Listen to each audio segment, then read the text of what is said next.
ఆరోగ్యపురం కూరగాయల కథ. పచ్చని కొండల మధ్య స్వచ్ఛమైన గాలి పీల్చే ఒక అందమైన ఊరుంది. ఆ ఊరి పేరు ఆరోగ్యపురం. ఈ ఊర్లో మనుషులు కాదు, కూరగాయలే నివసిస్తాయి. ఆరోగ్యపురం రాజు ముల్లంగి మహారాజు. ఆయన చాలా న్యాయవంతుడు.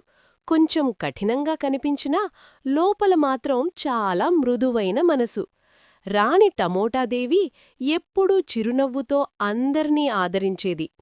ఒకరోజు ఊర్లో పెద్ద సమస్య వచ్చింది.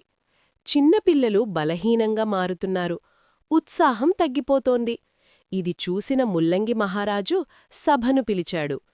మొదట మాట్లాడింది క్యారెట్ కుమారి. నాలోని విటమిన్ ఏ పిల్లలకు కంటిచూపు బలంగా చేస్తుంది అని చెప్పింది.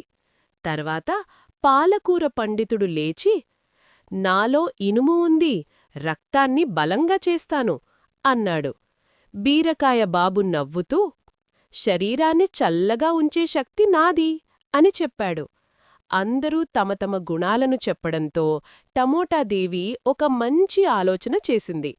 మనందరం కలిసిటేనే పూర్తి ఆరోగ్యం వస్తుంది అని చెప్పింది.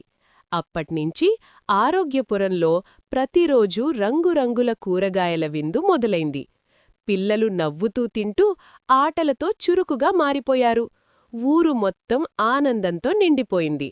ముల్లంగి మహారాజు ఆనందంగా ప్రకటించాడు, ఆరోగ్యమనేది ఒక్క కూరగాయ వల్ల కాదు, అన్నీ కలిసినప్పుడే నిజమైన శక్తి.